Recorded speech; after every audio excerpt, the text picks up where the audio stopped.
이어서 오늘 함께 볼 하나님의 말씀은 시편 63편 1절에서 11절입니다. 찾으신 후에 함께 교독하고 마지막 절은 다 같이 읽도록 하겠습니다.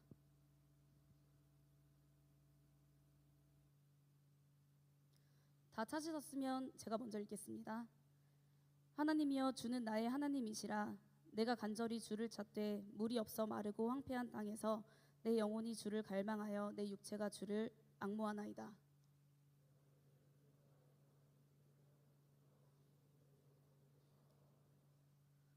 주의 인자하심이 생명보다 나음으로 내 입술이 주를 찬양할 것이라.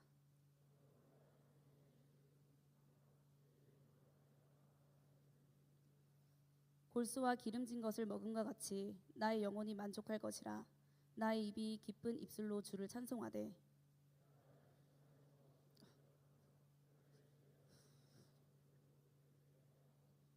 주는 나의 도움이 되셨음이라. 내가 주의 날개 그늘에서 즐겁게 부르리이다.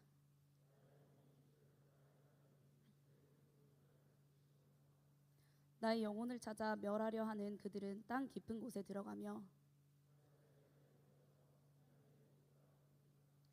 왕은 하나님을 즐거워하리니 주께 맹세한 자마다 자랑할 것이나 거짓말하는 자의 입은 막히리로다. 아멘.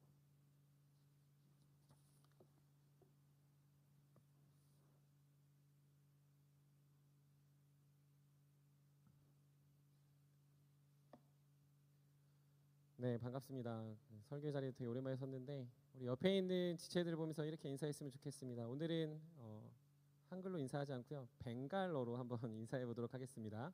조이지슈 하고 인사해 볼까요? 조이지슈. 네, 좌우 양옆에 앞뒤로 조이지슈 한번 인사해 보겠습니다. 이게 뭔 말이야, 그러죠? 네, 예수 승리하셨습니다라는 뜻입니다. 네, 벵갈어로 예수 승리하셨습니다라는 고백인데요. 우리 한 번 더 조이지슈, 말하지 않은 사람들 한 번 더 이야기. 조이지슈 인사해 볼까요? 주슈 아니고요, 지슈. 예, 조이지슈.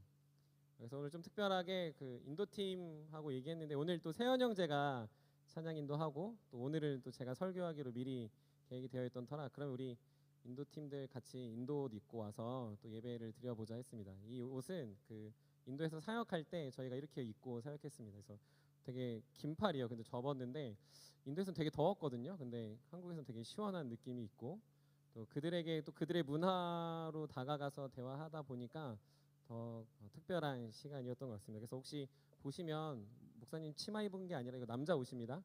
제가 앞에서 찬양하다 보니까 인정자매랑 뭔가 비슷한 것 같아가지고 치마 같나 이런 생각이 들었는데 이제 치마 아니고 남자들이 이런 거 있고요. 그 보현자매가 입었던 게 자매들 입는 거고 또 보면 예린자매가 이제 그 있는데 본인만 또 이쁜 거 사가지고 그것도 저도 인도 옷입니다. 예, 그렇게 이해해 주시면 좋을 것 같아요. 네, 말씀 나누도록 하겠습니다. 우리의 경험은 저마다의 정체성 그리고 성향을 결정하는 데 중요한 역할을 합니다. 어릴 적 경험이 평생을 좌지우지하죠. 혹은 안 좋은 경험이 새로운 관계를 열기 어렵게 만들기도 하고 경험이 우리에게 어떠한 것들을 가르쳐 주기도 하지만 그 경험 때문에 우리는 편협한 생각을 갖게 됩니다. 마치 불닭볶음면이 매우면 이제 매운 거는 절대 먹지 않겠다라고 이제 맵찔이들이 어떤 생각들이 그런 거기도 하고요. 혹은 교회 사람들을 만났는데 교회 사람들이 좀 불편하면 앞으로 모든 교회 사람들은 보지 않아야겠다 생각하는 것도 경험을 통해서 우리 안에 성향과 판단이 서기 때문입니다. 하지만 보편적으로 우리의 기본적인 의식주와 연관된 것은 누구도 부인할 수 없이 우리의 삶이고 우리의 태도를 결정짓습니다. 먹고 자고 씻고 하는 건 여기 어느 누구도 그건 저 사람만 그래라고 말하지 않고 우리 다 그것을 하지 못했을 때에는 굉장히 큰 화와 짜증과 혹은 심한 불편함을 느끼게 됩니다. 그래서 잠을 잘 자지 못하거나 잘 씻지 못하거나 혹은 잘 싸지 못하거나 혹은 그런 일들이 생길 때 짜증 내는 건 우리가 저 사람 왜 저래가 아니라 그럴 수 있겠다라고 여기는 것이죠. 그건 기본 중에 기본이고 이것은 안 되는 것이 오히려 이상한 현상이기 때문에 그렇습니다. 여러분 한비아 씨를 잘 아실 텐데 한비아 씨가 쓴 책 중에 사막을 건너는 6가지 방법이라는 책이 있습니다. 예전에도 한번 나눴었는데 그 사막을 건너는 6가지 방법 중에 이렇게 기록되어 있어요. 하나는 용기가 필요하다. 또 하나는 긍정적인 태도가 필요하다. 세 번째는 계획과 준비가 필요하다. 네 번째는 유연성, 유연함이 필요하다. 다섯 번째는 관계와 어떠한 그 열정이 필요하다. 그리고 마지막은 자기 성찰이 필요하다라고 이야기했습니다. 사실 이 책을 보면서 큰 도전을 받았습니다. 왜냐하면 사막도 건널 수 있구나라는 생각이면서 동시에 사막이 그냥 단순히 사막을 의미하는 게 아니라 우리 인생의 사막 같은 상황들에 있어서 사막을 건너는 실제적인 경험이 우리 삶에 고스란히 적용되는 공통점이 있다라는 생각이었습니다. 하지만 조금 원초적으로 생각했을 때 아무리 앞에 말했던 6가지가 있다 하더라도 결국 물이 있어야 되는 거 아닌가라는 생각을 했습니다. 아무리 6가지를 갖춘다 해도 물 없으면 말짱 도루묵 아닌가라는 생각을 하게 됐다라는 거죠. 그래서 진짜 중요한 것은 물인데 왜 6가지를 이야기하지라는 아주 찰나의 생각을 스쳐 지나갔습니다. 오늘 본문 시편 기자, 우리가 잘 알고 있는 다윗은요, 지금 상황을 마치 자신이 사막에 있는 것에 빗대어 우리가 여기서 말하는 광야라고 말하는데 물을 구하는 사람의 비유로 설명하고 있습니다. 지금 자신의 상황을 마르고 황폐한 땅에 있다라고 인식하고 있습니다. 우리는 오늘 이 본문을 보면서 물이 없는 것처럼 여기는 다윗의 상황을 한번 이해해보고 마르고 황폐한 땅, 우리가 광야는 아니지만 광야 같은 이 세상에 살아가는 마르고 황폐한 땅에서 우리가 어떻게 살아가야 하는가, 다윗은 무엇을 구했는가를 살펴보며 오늘 은혜를 나누는 시간이 되었으면 좋겠습니다. 시편을 볼 때는 반드시 표제를 먼저 봐야 한다고 이야기했습니다. 이 표제를 보면요, 그 위에 써져 있는 게 유다 광야에 있을 때라고 나옵니다. 유다의 광야가 어디 있을까라고 생각이 들지만 이 유다가 차지하고 있는 땅 중에서 광야가 일부 있었다라는 표현이고, 지리적으로 봤을 때는 예루살렘 성을 기점으로 동편에 있는 곳이 유다 광야입니다. 여러분들이 아는 것으로 좀 설명하면요, 유다 동편에는 요단강이 있고요, 여리고 성이 있습니다. 그래서 그 여리고 성과 예루살렘 성 사이가 광야인데, 우리가 흔히 알고 있는 광야가 아니라 절벽, 바위로 이루어진 광야, 즉 물이 없는 곳입니다. 그래서 우리가 성경에서 보면은 다윗이 사울의 낯을 피하여 어디로 도망갔냐고 표현하냐면 엔게디 굴, 엔게디 요새로 들어갔다라고 말하는데, 그 엔게디가 바로 이 유다 광야가 있는 곳, 즉 아무도 없고 아무도 찾지 않고 그나마 그곳에 있으면 사람 살지 않다고 여기기 때문에 다윗과 그의 일행들이 사울을 피하여 숨어든 곳이 이 유다 광야 엔게디라는 것이죠. 우리가 이것만 보더라도 다윗이 지금 어떤 상황에서 시를 쓰고 있는지 이해할 수 있습니다. 그것은 무엇입니까? 극한 죽음의 공포 가운데 다윗은 처해 있고, 동굴이라는 특성상 빛이 없는 곳에 있으며, 먹고 마시는 것, 쉽게 말해 의식주는 뒷전이고, 자신이 언제 죽어도 이상하지 않다 여길 수 있는 상황에 지금 이 다윗과 그의 백성들, 그의 일행들은 처하고 있다라는 겁니다.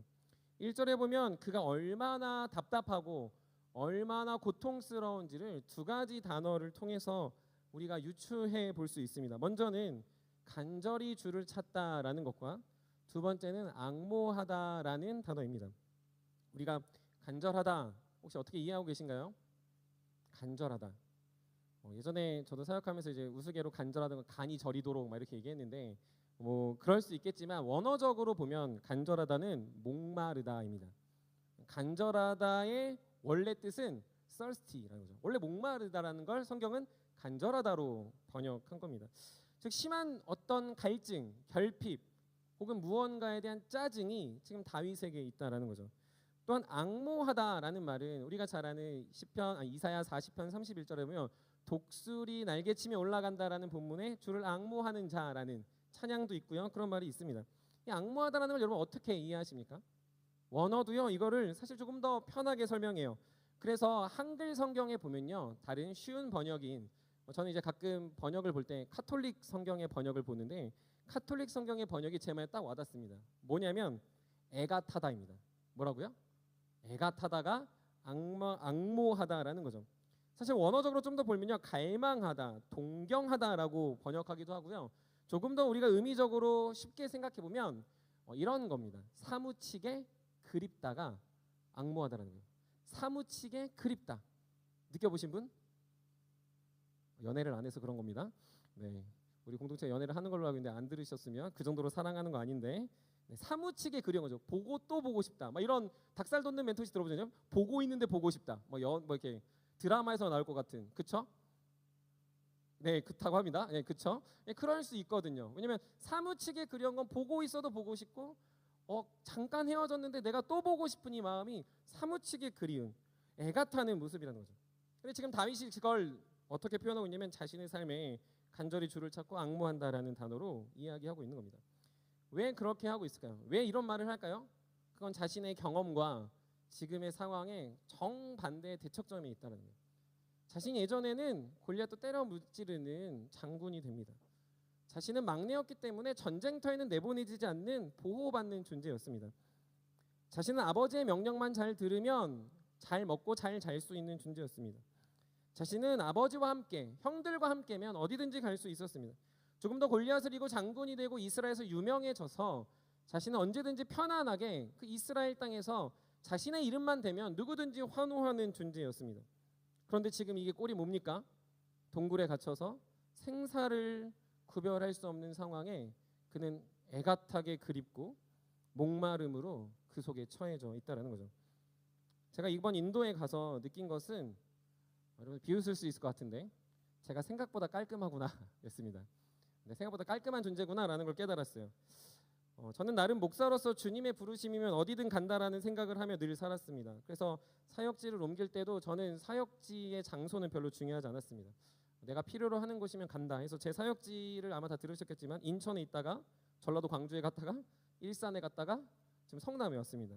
어떻게 그렇게 가셨습니까? 그냥 부르시는 곳 따라 갔습니다. 그래서 저는 나름 저는 이렇게 러프하게 산다라고 이제 생각을 했는데 제가 선교는 그래도 아니다라고 생각했던 기준에 하나가 있었는데 그건 그 동남아시아에서 너무나도 유명한 과일의 왕이라고 하면 두리안을 못 먹을 때 나는 비위가 약해서 선교사는 안 부르시겠다 이런 생각을 했었습니다. 그런데 그래도 목사가 되고 두리안만 아니면 어디든 가겠지. 지역도 옮기는데 어디든지 무얼 입고 무얼 먹고 돈이 어떻든 가정이 어떻든 그래 내가 죽으면 죽었지 내가 어디든 주님 동행하며 살지 않겠냐라고 생각을 했습니다. 그런데 이번 선교 인도를 갔다 오면서 제가 사무치게 한국을 그리워하더라고요.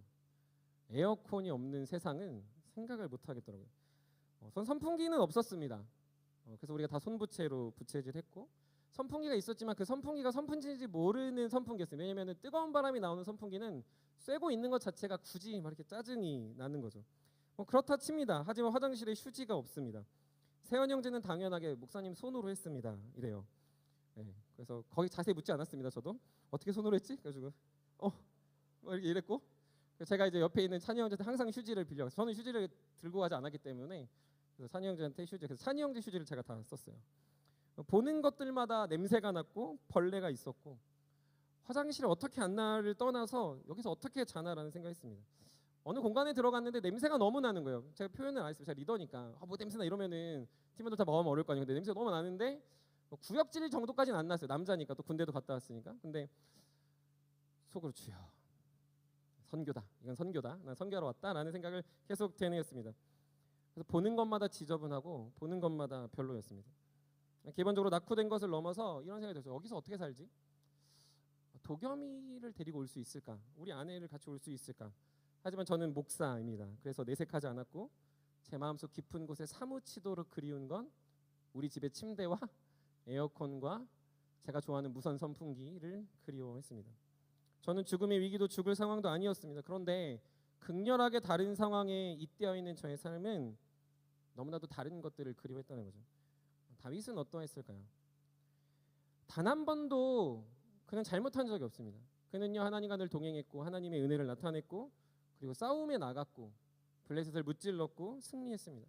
모두가 칭송했고 모두가 환호했고 그의 삶은 늘 영광스러운 삶이었습니다. 근데 어느 순간 왕이 자신을 싫어한다는 이유 하나에 왕이 자신을 죽이려 한다는 이유에 갑자기 전락해버린 그의 인상에는 두려움과 눈물과 고통과 슬픔이 가득해져 버렸다는 거죠.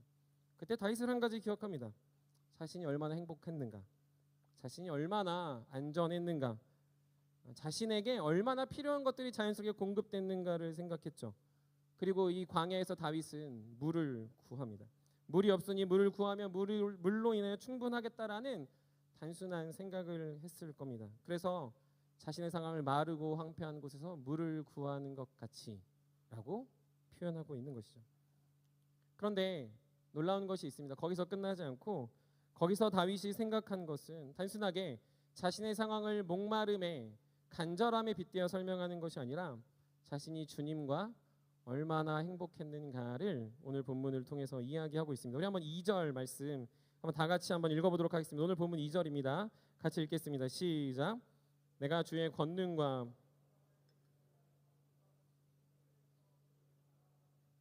아멘.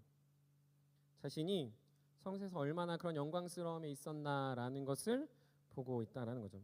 성소에서 경험한 하나님, 성소에 만났던 하나님의 따스함, 자신이 누렸던 영광, 자신이 언제 있든지 안전하다라는 경험은 자신의 안전한 상황, 편한 상황, 영광스러운 상황에서 너무 많이 누렸다라는 걸 지금 자신의 비참하고 퇴색되어져 버리고 자신의 상황이 위태로운 순간에 그것이 얼마나 기쁨이었는가를 다윗은 지금 목마름에 빗대어 이야기하고 있다는 거죠.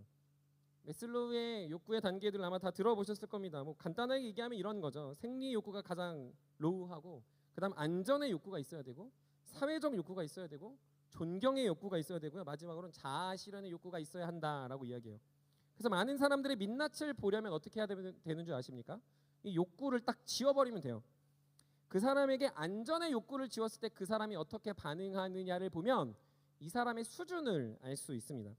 이렇게 생각하시면 좀 쉽습니다. 운전할 때 자매들 꼭 들으십시오. 운전할 때 욕하는 형제들하고 결혼하지 마십시오. 꼭 기억하십시오. 운전할 때 욕하면 평상시 욕하는 겁니다. 운전할 때만 그런 거 아니에요. 일반적으로도 욕하고 있었던 겁니다. 여러분 이게 뭔지 아십니까? 자신의 어떤 상황의 안전의 욕구에 운전을 할 때 자신에게 갑자기 들어오는 차와 상황들에 대처할 때 그의 입술에서 무의식적으로 나오는 욕과 험한 말과 태도는 그의 성품이 얼마나 그지 같은지를 잘 알려준다라는 거죠. 여러분들이 그러니 무엇입니까? 우리가 알게 되는 건 욕구를 지으면 그 사람의 진짜를 볼 수 있다는 거죠. 조금만 비판과 비난을 들으면 정색하는 사람들, 그 사람은 지금 자신의 사회적 욕구가 지워졌을 때 나타나는 거죠. 평상시 때 너무 좋아요. 근데 그 사람이 몰락해버리거나 실수하거나 실패하거나 낙담됐을 때 그의 삶이 막 눈이 뒤집혀가지고 내가 어떻게 이렇게 살아가느냐라고 말한다면 그는 지금 자신의 민낯이 그냥 그 정도 수준이라는 걸 그가 드러내고 있다라는 거죠. 그래서 우리가 알게 되는 것이 무엇입니까? 의식주가 불가능한 상황에서 하나님을 떠올리지 않는 건 어찌 보면 당연한 일이에요. 먹고 살아야 되니까, 먹어야 되니까, 자야 되니까, 입어야 되니까 하나님을 떠올리는 것이 이상한 것이지 하나님을 떠올린다는 거는 사실은 가히 상상하기 힘든 일이다라는 거죠. 인도에 가니까 사실 음식이 너무 맛있는 거예요. 너무 맛있었습니다. 준이 형제는 이제 그런 얘기를 하더라고요. 제 인생의 베스트를 계속 먹고 있습니다. 그래서 카레도 맛있고 뭐 짜이도 맛있고 라시도 맛있고 커리도 맛있고 다 맛있는 거예요. 그런데 한 며칠 지나니까 우리가 그런 얘기를 하고 있더라고요. 아, 김치찌개가 먹고 싶다. 근데 더 먹고 싶은 게 있어요. 여러분들 다 느끼셨을 건데 아이스 아메리카노가 꼭 있었으면 좋겠다 라는 마음이 막 부릴 때 일어나는 거예요. 근데 이제 스타벅스 갔는데 아이스 아메리카노가 우리가 생각하는 그런 맛이 아니다라는 것도 경험하게 됐습니다. 물론 나 너무 잘 먹고 너무 건강하게 지냈음에도 불구하고 이 생리상 이게 뭔가 좀 이렇게 안 받아들여지는 게 있고, 얘기를 들어보니 선교사님도 한 일주일에 한 번씩은 한식으로 드신다라는 얘기를 듣고 우리가 너무 우리 스스로를 과신했구나라는 생각이 들었습니다. 근데 이걸 보면서 목사님 선교까지 가서 그건 좀 너무하지 않아요? 라고 말한다면 사실 아무도 그렇게 얘기하는 사람이 없습니다. 목사님 아무리 커피가 중독되셔도 그렇지 아이스 아메리카노를 선교지에 와서 찾으면 그게 덕이 됩니까? 라고 아무도 말하지 않는다는 거죠. 왜요? 너무 당연한 의식주, 우리의 삶에 늘 먹었던 거, 늘 경험했던 것이기 때문에 우린 그것들을 구하죠. 그걸 보면서 김치찌개를 바라는 제 모습을 보면서 아, 신앙적이지 않구나. 목사가 수준이 이래서야 되겠나. 카레를 먹으면 김치찌개 맛을 느껴야지라고 제가 생각 안 한다고 누군가가 비난하지 않는다는 거죠. 그런데 다윗도 그러지 않겠습니까? 다윗도 물 구하고 살려달라 구하고 자신의 인생이 왜 이렇게 됐느냐라고 요청한다면 그걸 보며 그렇지 하나님께 따져야지, 그렇지 우리 리더는 저래야지, 그렇지 그걸 구해서 우리가 좀 괜찮아져야지라고 생각하는 게 당연한 인간의 욕구 중에 욕구라는 걸 저 여러분들은 부인할 수 없을 겁니다.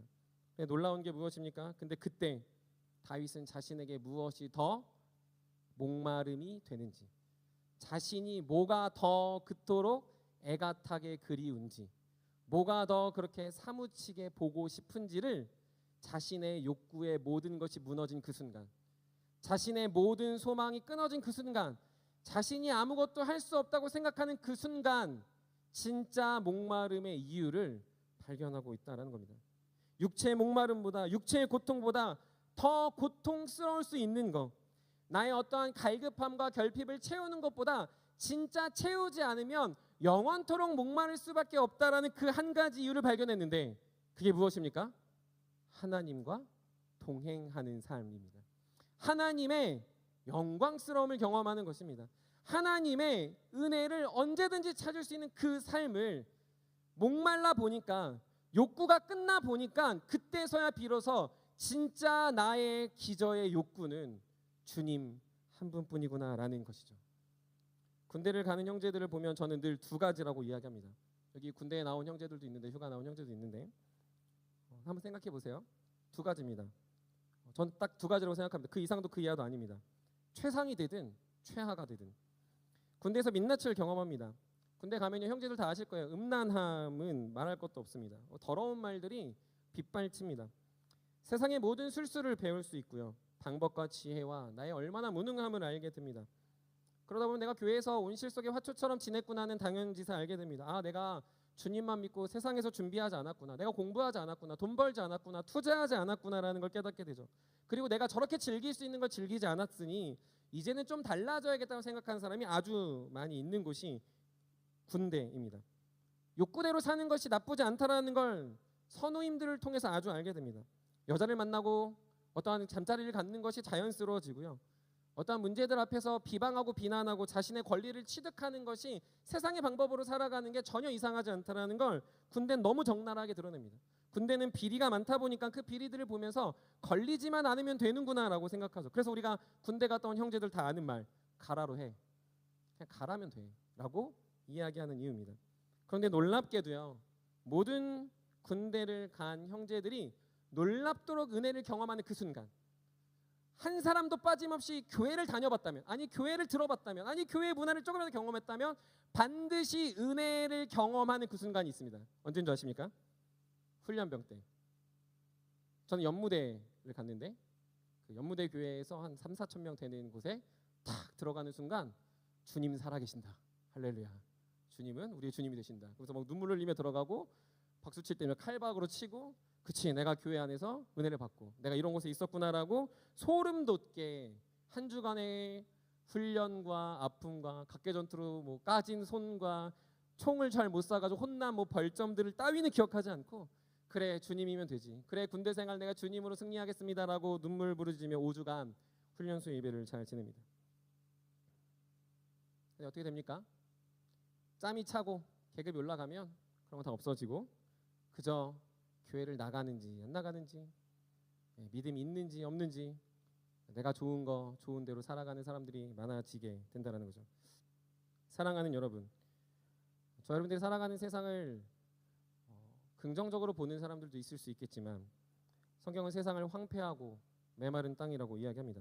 곳곳에는요, 신음과 눈물과 해결할 수 없는 문제들이 하루가 멀다고 생각합니다. 청년들을 보면요, 연초에는 좋았어요. 지금 안 좋은 사람도 있고요, 어제까진 좋았어요. 근데 갑자기 문제가 생기는 사람도 있습니다. 최근에는 한 형제가 성교에서 돌아오는데 갑자기 집안의 어르신이 돌아가는 일들도 나타났고요. 어떠한 상황들 속에서 보면은 내가 예측할 수 없는 문제들이 불거지면서 가정이든 관계든 직장이든 재정이든 건강이든 자신의 마음이든 더 나아가 신앙의 깊이든 할 것 없이 우리는 지뢰밭 같은 세상에 살아가고 있습니다. 언제 죽어도 이상하지 않은 세상에 저와 여러분들이 내팽개져 있다는 거죠. 그럴 때 우리 구하죠. 그때 우리가 요청합니다. 물 좀 달라고. 그때 요청하죠. 제발 이 순간만 넘어가게 해달라고. 주님, 돈이 조금 있으면 괜찮을 것 같고요, 친구가 있으면 괜찮을 것 같고요, 주님, 내가 이 문제들을 넘어갈 수 있는 상황들만 베풀어 준다면 제가 열심히, 주님 제가 은혜 받았으니까 그때 헌금도 하고요, 열심히 살아보겠습니다라고 너무나도 많은 사람들이 자신의 욕구의 기저를 발견하게 됩니다. 다윗도 그랬을 거예요. 살려달라고. 다윗도 그랬을 겁니다. 우리 백성들 좀 지켜달라고. 그래서 그렇게 하나님께 간구했겠죠. 하나님께 도와달라고 했겠죠. 근데 그때 깨달은 거예요. 그때 알았다는 거죠. 뭘요? 내가 목말라야 하는 거, 내가 진짜 간구해야 되는 건 그것이 아니라 하나님의 은혜, 하나님과 함께하는 삶, 하나님의 은혜 안에서 내가 영원토록 평안과 은혜를 누리는 삶이구나 하고 말이죠. 그것을 자신의 모든 욕구가 사라지는 그 순간, 자신의 모든 눈물과 아픔이 가장 극대화되는 그 순간, 가장 중요한 예수 그리스도 주님을 고백하고 만날 수 있는 사람이 되었다라는 겁니다. 인도 사역의 시작은 처음에 저를 그래서 각인시켜줬습니다. 생각보다 내가 샌님같이 지냈구나라고 생각이 들었습니다. 깔끔한 곳에서 사역하고 갇혀진 곳에서 사역하고 야성보다는 온실 속의 화초 같았구나라는 걸 아주 뼈저리게 느꼈습니다. 그래서 제가 팀원들하고 나누면서도 제가 나중에 한번 얘기하겠습니다 했는데 이런 내용입니다. 인도에 도착해서 큰 환대를 받고 숙소에 들어갔는데도 호텔인데 호텔 같지 않았어요. 냄새가 너무 났고 심지어 거기서 많이 묵게 됐는데 자매들은 담배 냄새, 뭐 인도 냄새 때문에 잠을 못 잤다라는 이야기도 들었습니다. 근데 저희는 바로 그 다음 날 부탄과 인도 국경에 있는 또리바리라는 실리굴리에서 조금 더 들어가 있는 실리구리라는 이제 그 도시에서 내려서 차 타고 4시간을 가야 되는 딱 넘어가면 부탄인, 그러니까 부탄이라는 나라의 바로 앞에 있는 경계선에 있는 그 또리바리라는 곳에 갔습니다. 근데 그곳에 도착하자마자 선교사님이 그곳에 있는 목사님과 그리고 전도사님 니키 전도사님의 이야기를 보고 그리고 알려주시면서 제가 철저하게 그 순간 무너졌습니다. 속으로 너무 눈물을 삼켰어요. 정글 같은 곳, 기본적인 생계가 겨우 유지되는 그곳, 심지어는 출생신고조차 하기 힘든 그곳에서 살아가는 사람들은 저와는 좀 사뭇 달랐기 때문입니다. 그곳의 목사님과 전도사님의 눈에는 감사가 있었습니다. 기대가 있었고요. 소망이 있었습니다. 저희 뭐 할 줄 아는 게 없었거든요. 근데 우리를 보는 눈빛이 너무 기대하는 거예요. 너무 원하는 거예요. 그 학교가 세워지고 이런 단기팀이 들어온 게 여러분들이 처음입니다라는 그 말부터 그리고 그렇게 맞이해주는 마음부터 여러분들이 처음이기 때문에 너무 기대되고 그냥 정말로 누리다 갔으면 좋겠다라는 표정으로 바라봐 주셨습니다. 그들에게 소망은 여러분 잘 가르쳐 주시면 제가 열심히 해서 대도시 한번 만들어 보겠습니다가 아닙니다. 잘 알려주면 깨끗한 도시를 만들겠습니다도 아닙니다. 살기 좋은 땅이 되게 하는 것도 아니었습니다. 단 한 가지가 있다면 여러분들을 통해서 우리 아이들이 하나님을 알아갔으면 좋겠습니다라는 아주 단순한 목표였습니다. 수많은 어린 영혼들이 주님을 만나고 고백하고 깨닫고 그것으로 말도 안 되는 삶을 살아가는 그들의 인생에 소망의 빛이 비춰지길 원한다라는 메시지였던 거죠. 그래서 그들에게는 물이 없는 게, 더운 게, 위생이 안 되는 게, 음식의 양이 적은 게, 맛이 없는 게, 건강의 문제가 날마다 비일비재가 발생하는 게, 돈이 없다는 게, 저 심지어 우리가 어떤 프로그램을 하는지, 어떤 설교를 하는지, 설교를 잘하는지 못하는지, 사역을 잘하는지 못하는지, 이게 엉망인지 별론지, 이게 정말 좋은지, 날씨가 어떠한지는 중요하지 않습니다. 그들에게는 그저 아무것도 모르는 저희를 통해서 정말 이방인 같은 우리를 통해 그 아이들에게 복음이 전해지고 그들이 변할 수 있다면, 그들의 인생 속에 한국이라는 저 먼 나라에서 온 우리를 통해서 하나님이 살아계심을 경험할 수 있다면이라는 모습으로 저희를 바라봐주게 되었다는 거죠. 그래서 또리바리의 사역을 시작하며 하나님이 저에게 깨닫게 하신 것 같습니다. 제 개인적인 하나님이 저에게 한 대 탁 쳤어요. 어느 순간 제 간구는 물이었습니다. 물. 제 눈의 간구는 눈에 보이는 거였습니다. 이번 여름에 너무나도 많은 선교지를 가는 것이 제가 권 목사님에도 얘기하면서 이런 얘기를 솔직하게 오바했다. 내가 좀 오바했다. 고생했다.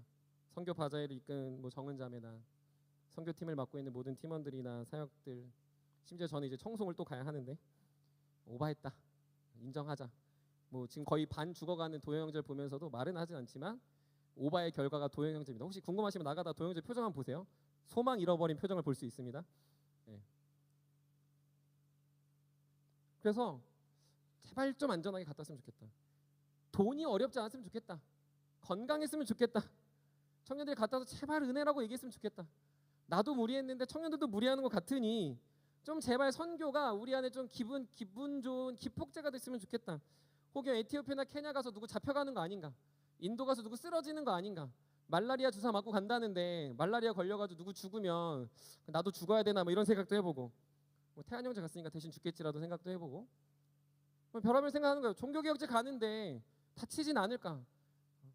안학자손 2명 가는데 안학자손이 제일 걱정되고, 미국 가는데 정은자매 빼놓고는 정말로 다 리더들이 아니어가지고 걱정도 되고, 이런 마음이 전에 막 솟구치는 거예요. 기도할 때 보면 아침마다 기도할 때 주님 제발 좀 안전하게 건강하게 돈 좀 주시고 제발 잘 갔다 오게 해주세요라는 기도가 늘 나왔던 거죠.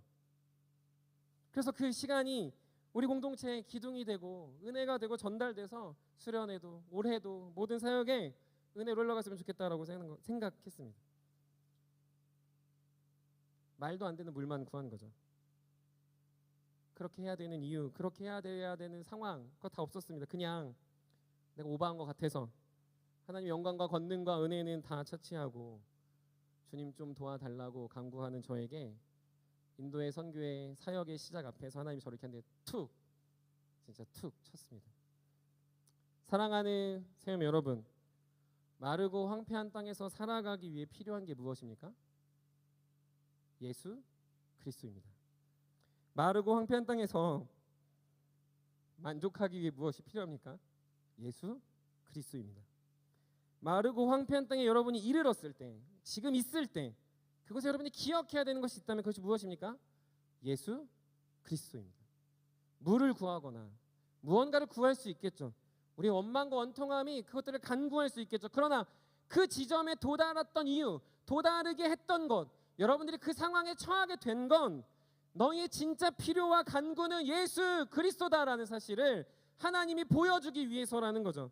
그것이 유일한 방법이고 그것이 지쳐 쓰러져 가는 수많은 사람들을 일으켰고, 그리고 목사인 저에게도 그것이 가장 큰 은혜로 선교를 감당할 수 있었습니다. 성경에 보면 그것을 너무 정확하게 보여주는 사건 하나가 있습니다. 요한복음 4장을 한번 펴보시면 거기에 사마리아 여인, 수가성 여인을 만나는 예수님과 그 여인의 대화가 나와요. 요한복음 4장 6절에 7절에 보면 이렇게 기록되어져 있습니다. 거기 또 야곱의 우물이 있더라. 예수께서 길 가시다가 피곤하여 우물 곁에 그대로 앉으시니 때가 6시쯤 되었더라. 사마리아 여자 한 사람이 물을 기르러 왔으며 예수께서 물을 좀 달라 하시니, 우리가 이걸 보면서 사마리아 여인, 수가성 여인에게 집중해야 하지만 기억해야 될 게 있습니다. 누구도 피곤하시죠? 누구도 목마르죠? 예수 그리스도도, 예수님도 목마르신 거예요. 예수님도 지금 쉬는 건 피곤해서 쉬는 거고 예수님도 물이 필요해서 쉬는 거다라는 거죠. 그러니 마르고 황폐한 광야를 지나서 이제 성에 도착했으니 자 이제 먹을 것 좀 먹자, 자 이제 물 좀 먹어보자 해서 그래서 쉬셨다라는 거예요. 그러니까 그 본문에 보면 제자들은 그 성읍에 들어가서 뭘 구했냐면 먹을 걸 구하러 갑니다. 예수님 좀 쉬고 계세요, 제가 먹을 걸 찾으러 가겠습니다 라고 한 거죠. 그러던 사이에 그 여인과 대화를 합니다. 그 여인도 물을 뜨러 왔습니다. 물이 필요해서 물을 떠야 하니까, 물을 뜨지 않으면 그의 갈급함이 사라지지 않으니까. 그리고 그 여인과 예수님의 대화가 시작됩니다. 요한복음 4장 13절 14절 우리 한번 화면을 보고 우리 한번 같이 읽어보도록 하겠습니다. 요한복음 4장 13, 14절 읽겠습니다. 시작.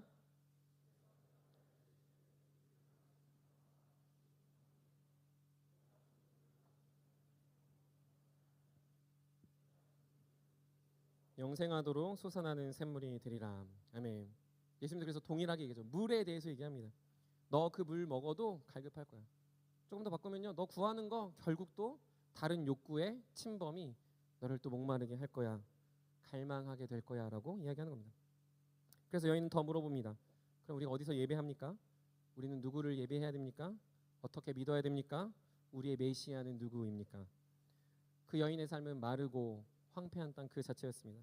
사마리아인의 신분도, 여인인 것도, 남편이 여섯인 것도 그의 상황을 철저히 대변하는 모습입니다. 그 여인은 언제 죽어도 별로 신경 쓰지 않을 사람이었습니다. 안전한 근거도 그 여인에게는 없었습니다. 그 여인이 물을 뜨러 오는 이유는 물이 중요한 게 아니라 물을 뜨지 않으면, 자신의 루틴을 지키지 않으면 그는 살 수 없을 것 같은 마음에 그저 정해진 시간, 아무도 없는 그 시간에 물을 뜨러와 그의 삶을 다독이며 그 스스로를 채워갔던 것이죠. 근데 그때 그 여에게 물도 없는 예수님이, 음식도 없는 예수님이, 아무것도 없고 나처럼 지쳐 보이는 예수님의 말은 자신이 메시아가 되시고 그 여인의 목마름은 오직 예수 그리스도, 나로 인해 해결될 거다라고 이야기합니다. 그러자 그 여인의 태도가 바뀌었습니다. 우리 한번 요한복음 4장 28절 우리 한번 같이 읽어보도록 하겠습니다. 요한복음 4장 28절 읽습니다. 시작. 물동이를 버려두고 동네로 들어가서 사람들에게 이르되, 뭐라고 나옵니까? 물동이를 버려두고. 분명 물들어 온 여인인데 이제 물 따위는 그녀에게 중요한 갈망의 대상이 되지 않았습니다. 물들었다가 물을 버리고 갔다는 건 놀라서 간 게 아니라 진짜 생수 대신 예수 그리스도를 맛보았기 때문에, 자신이 물을 뜨는 이유는 사실 갈망했었던 것 같지만 진짜 갈망의 이유, 진짜 소망의 이유, 진짜 애가타게 그린 건 자신 마음에 해결되지 않는 그 한 가지는 메시아, 나를 구원해줄 그분을 만났기 때문에 물동이는 이제 눈 안에도 들지 않고 버려두고 자신의 친정과 자신의 모든 사람들이 있는 동네로 들어가게 됩니다. 그런데 아까 시작해서 말했던 것처럼 예수님도 마찬가지입니다. 한번 요한복음 4장 30절부터 34절 우리 한번 같이 읽어보겠습니다. 요한복음 4장 30절부터 34절 읽겠습니다. 시작. 그들이 동네에서 나와 예수께로 오더라. 그 사이 제자들이 청하여 이르되, 랍비여 잡수소서. 이르시되, 내게는 너희가 알지 못하는 먹을 양식이 있느니라. 제자들이 서로 말하되, 누가 잡수실 것을 갖다 드렸는가 하니, 예수께서 이르시되, 나의 양식은 나를 보내신 이의 뜻을 행하며 그 일을 온전히 이루는 이것이니라. 되게 진지한데 한 가지 생뚱맞은 건, 제자들이 예수님 혼자 밥 먹었나? 이거예요. 왜냐면은 배고파 하셨고 목말라 하셨으니까. 근데 거기 생각을 하시던 예수님 34절 얘기하죠. 나의 양식은, 나의 물은, 나의 목마름은, 나의 갈급함은 그의 뜻, 아버지의 뜻을 행하고 그것을 이루는 것이다 라고 말하고, 이 본문에서 예수님 무엇을 드셨다라고는 설명하고 있지 않습니다. 이건 그냥 표현이 아닙니다. 이건 그냥 그렇게 살아야 되는 삶에 대해서 그냥 허울 좋게 신자들은 잘 먹고 잘 자면서 복음 전해야 되라고 이야기하고 있는 게 아니라는 거죠. 주님을 만나는 사람, 주님을 경험한 사람, 주님과 동행하는 사람은 마르고 황폐한 땅에 있어도, 우리의 삶이 마르고 황폐한 땅의 연속이어도, 심지어 여러분의 인생이 꼬일 대로 꼬여버렸어 라고 여기더라도 여러분들이 주님을 만났다면 여러분들은 목마르다라고 갈망해야 하지 않는다는 거죠. 여러분들이 애가타게 사무치는 것은 물이 없어서가 아니라 주님이 없어서라는 걸 여러분들이 주님과 동행하는 신자들은 반드시 고백하게 되더라는 겁니다. 그걸 여인도 보여줬고 예수님도 보여주신 겁니다. 주 안에 사랑하는 성도 여러분, 주 안에 사랑하는 세움의 여러분, 여러분들의 상한과 환경에 만족할 물을 구하는 것에서 벗어나십시오. 여러분들의 결핍에 여러분들의 눈을 집중하지 마십시오. 물론 여러분의 결핍 때문에 여러분들이 구할 수 있습니다. 주님 물 좀 달라고, 돈 좀 달라고, 직장 좀 달라고, 관계 좀 허락해달라고 구할 수 있습니다. 하지만 그건 완전한 해결 방법이 아니라는 거죠. 인도의 아이들이 자신의 삶이 윤택해지기를 구할 수 있어요. 근데 그들이 구한 건 예수 그리스도라는 거죠. 그 지역의 선교사님들, 그 지역에 있는 현지인들이 구한 건 그 아이들이 예수님을 알기만 한다면 선진국이 되겠다가 아니라 그들의 인생이 변할 것이다라는 너무나도 놀라운 마르고 황폐한 땅에서의 삶이라는 거죠. 마찬가지로 우리의 유일한 삶의 해결책은 무엇입니까? 직장입니까? 취업입니까? 돈입니까? 관계입니까? 결혼입니까? 집입니까? 차입니까? 그런 게 아니다라는 거죠. 우리에게 있어야 될 건, 우리가 반드시 경험해야 될 건, 여러분들의 상황이 마르고 황폐한 그곳에 있을 때 내가 주님으로 유일하게 만족한다라는 이 사실을, 이 놀라운 진리를 여러분들 마음에 새기는 겁니다. 그래서 돈도 없고 은도 없고 금도 없는 베드로가 이 성전에 들어갈 때 안진뱅이를 일으키는 한마디가 무엇인 줄 아십니까? 내게 있는 건 내게 있는 것을 주노니 나사렛 예수 이름으로 일어나 걸으라. 의술도 없고 돈도 없고 너에게 위로할 것도 없지만 내게 있는 것을 내게 준다. 예수 그리스도 이름으로 걸으라 할 때 안진뱅이는 일어나 걷는 겁니다. 사랑하는 세움 여러분, 여러분들 인생도 그러해야 합니다. 선교를 갔다 왔다는 건 대단한 봉사를 한 게 아닙니다. 우리의 삶도 마르고 황폐한 곳에서 여전히 나의 시야가 세상의 것에 구축되어 있고 세상의 것에 만족하여 있고 그것을 얻으면 복이고 그것을 얻지 못하면 비참하다라고 생각하는 그 삶을 탈피하여 예수 그리스도가 우리의 유일한 소망이시라는 걸 주님은 가르쳐주고 있다라고 생각합니다. 그러므로 사랑하는 세움의 모든 청년들은 물을 구하는 자들이 아니라 예수를 구하는 청년들이 되십시오. 여러분의 평생의 고백은 선교지를 나가서 깨닫는 게 아니라 여러분들의 마르고 황폐한 땅이 계속될 텐데, 여러분들의 두려움과 걱정이 계속될 텐데, 그때마다 무언가에 집착하여 욕구를 채우는 인생이 아니라 주님을 채워 주님 때문에 평안과 은혜를 누리는 귀하고 복된 청년들이 되시기를 주님의 이름으로 간절히 축원합니다. 말씀을 마무리합니다. 전 세계적으로 무국적자, 우리가 흔히 난민이라고 이야기합니다. 유엔 난민기구의 조사에 의하면 그런 난민들은 전 세계적으로 440만 명에 달한다라고 추정하고 있습니다. 이들의 공통점은요, 교육, 의료, 고용, 결혼 등의 제약을 받고 평균 월 수입으로는 40달러에서 70달러 순으로 조사됐습니다. 40달러니까 얼마죠? 5만 원. 70달러는 10만 원이 그들의 평균 월 수입인 것입니다. 저희가 선교하러 간 인도, 그 중에서도 인도와 부탄 사이에 있는 그 국경 지역의 사람들은 유엔 난민 기구의 조사에 따르면 약 6,500명 정도가 된다라고 추정합니다. 근데 저희가 선교팀이 다 느꼈겠지만 너무 많아요. 무슨 아이들을 셀 수가 없고요. 들은 것 한 가지는 출생 신고를 할 수가 없답니다. 할 데가 없어서, 그리고 하러 가기에 멀어서. 그러니까 너무 많은 거죠. 이들이 이곳에 사는 것, 인도 아니고 부탄인이 아니게 된 이유는 1990년 부탄 정부의 강제 추방 정책으로 네팔계 부탄인들은 전부 다 남쪽인 인도로 내려와 인도로도 못 가고 부탄으로도 못 가는 그 경계선 어디에 살았습니다.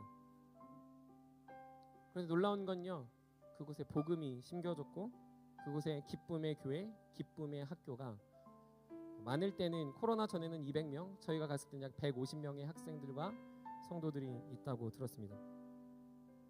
그러면서 돌아본 것이 한 가지 있습니다. 그건 그들만 무국적자로 살아가고 경계선에 사는 게 아니다라는 사실이었습니다.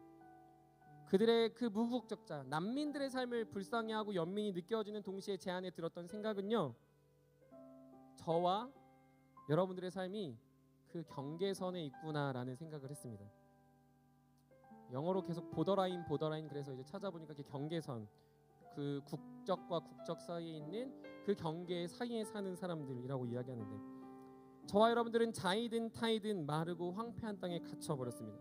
벗어날 길이 없죠. 한국이라는 상황, 어떤 주택의 대란이라는 상황, 취업의 대란, 어떤 무언가 인생을 계획하면 계획할수록 꼬여버릴 것 같은 이 막막한 상황에 우리는 하나님 나라의 백성임에도 세상의 경계선 앞에 이리도 못 가고 저리도 못 가고 살아갑니다. 수많은 그리스도인 청년들이 경계선에 섰어요. 하나님 백성이면 하나님 백성답게 살 것이지, 세상의 백성답게 좀 살아야 돈도 벌고 안전하다 여기며 살아가는 것이죠. 근데 더 놀라운 건 무엇인지 압니까? 그런 많은 사람들이 주님을 구하기는커녕 세상의 것을 구하고 경계선 너머로 넘어가려 합니다. 경계선을 넘어들면서 자신이 안전하다라는 걸 확인하려 합니다. 경계선 앞에서 계속해서 그 경계선 너머를 부러워합니다. 그래서 여전히 고민하죠. 자신의 믿음을 의심합니다. 여전히 돌아서면 하나님을 부인합니다. 뜨겁게 예배하고 찬양해 봤자 돌아서면 주님 없다고 말하는 사람들이 부지기수이고, 돌아가서 자신의 삶의 순간순간 주님이 어떻게 역사하신지 말한다면 그들은 주님은 자신의 인생에 전혀 역사하지 않는다고 말하기도 합니다. 그래서 말합니다. 주님이 나에게 해준 게 무엇이냐고. 물도 없고 돈도 없고 환경도 안 좋게 만든 거 다 주님 탓 아니냐고 말하죠. 그래서 우리에게는 열정도 없습니다. 은혜도 없습니다. 믿음도 없습니다. 도전도 없습니다. 그리고 더 나은 주님을 갈망하는, 사무치게 애가 타는, 정말로 그것들을 목말라 하는 태도는 찾아보기 어려워졌습니다. 신자들은 많아진 것 같은데 너무나도 우리의 눈과 생기에는 주님이 없습니다. 청년들이 주님을 믿는다고 하지만 세상에 나가 주님 믿는 청년들이 전혀 찾아볼 수 없는 시대에 우리가 살아가는 거죠. 마치 숨바꼭질하듯이 조금이라도 찾아냈다면 버티기에 전전급급한 사람들만 남아있지, 정말로 경계선에서 주님의 백성처럼 사는 사람들이 사라지고 있다는 거죠. 그래서 다 말합니다. 우리는 어디에 속한 사람입니까? 그래서 우리는 어떤 사람입니까? 라고 말하는 거죠. 주님 믿는다고 말하기 부끄럽고 세상에 살자니 양심의 가책이 있어서 계속해서 주님과 동떨어진 삶을 살아가는데 우리의 믿음은 있는 것 같고 없는 것 같은 이 상황을 반복하며 계속 우리는 물만 구하며 계속해서 반복해서 물만 뜨면 괜찮을 거라고 생각하며 살아간다면 우리에게 주님은 어떤 의미가 있습니까? 또리바리도 선교가 필요하고 인도도 선교가 필요하고 에티오피아, 케냐와 수많은 곳에 선교가 필요합니다. 하지만 진짜 필요한 것이 어디입니까? 저와 여러분들 아닙니까? 저 여러분들의 삶의 경계선에 서 있는 수많은 사람들 아닙니까? 제 인생에 찾아오신 주님의 은혜가 그 또리바리 아이들뿐만 아니라 여러분들에게 필요한 거 아닙니까? 선교를 보내서 우리가 잘하는 게 아니라 선교지에 가서 느끼는 우리의 경계선이 저와 여러분들을 주님 앞에 불러세워 주님이 필요하다는 고백으로 이 땅에서 눈의 생기를 갖고 소망을 갖고 기쁨을 갖고 살아가는 것, 그렇게 살아가도록 주님이 우리를 부르시고 계시다니 사실. 그래서 주님으로 영원한 기쁨과 감사가 있고 예배드릴 때마다 감격이 있고 주님으로 해서 날마다 눈물이 생겨나는 건 물을 얻어서가 아니라 주님을 얻어서이기 때문이다라는 거죠. 사랑하는 세움의 여러분, 정신 차리셔야 됩니다. 저도 선교를 가서 정신을 차렸는데 여러분들, 우리가 주님을 믿는다면 물을 구하는 인생이 아니라 주님을 구하는 인생들이 되어야 합니다.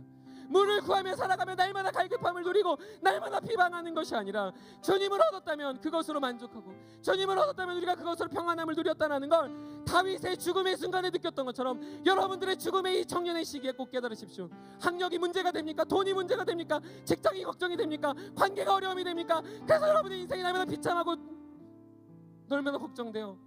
주님을 떠나고 싶고 주님 없이 살아가고 싶고 주님과는 동떨어진 인생이 여러분이 되어가고 있다면 그 순간 주님을 만나야 돼요. 그 순간 예수 그리스도를 만나야 되는 거예요. 그 순간 예수 그리스도 찾으라고 주님이 여러분을 그 자리에 보내시는 겁니다. 왜요? 진짜 우리의 목마름은 주님으로 채워지기 때문인 것이죠. 사랑하는 세움의 여러분, 그리고 사랑하는 신혼부부 여러분, 정신 차리십시오. 마르고 황폐한 땅을 살아가는 건 물이 아니라 주님 한 분입니다. 주님을 만난 자들은 그것을 견뎌내고 이겨내어 무명한 자 같으나 유명한 자가 되고 아무것도 없는 자 같으나 모든 것을 가진 자 됩니다. 그것이 성도고 그것이 신앙의 품격이고 그것이 우리가 걸어가야 되는 믿음의 걸음입니다. 사랑하는 세움의 모든 청년들, 신혼부부들이 그렇게 살아내요. 목말라 하는 누군가에게, 마르고 황폐한 땅에서 신음하는 누군가에게 물을 건네기보다 내게 있는 것 예수 그리스도를 전하는, 그래서 그분으로 우리가 함께 선교당하고 선교하고 함께 선교적 삶을 살아가는 세움의 모든 청년들이 되시기를 주님의 이름으로 간절히 축복합니다. 우리 다 같이 일어나 찬양하도록 하겠습니다.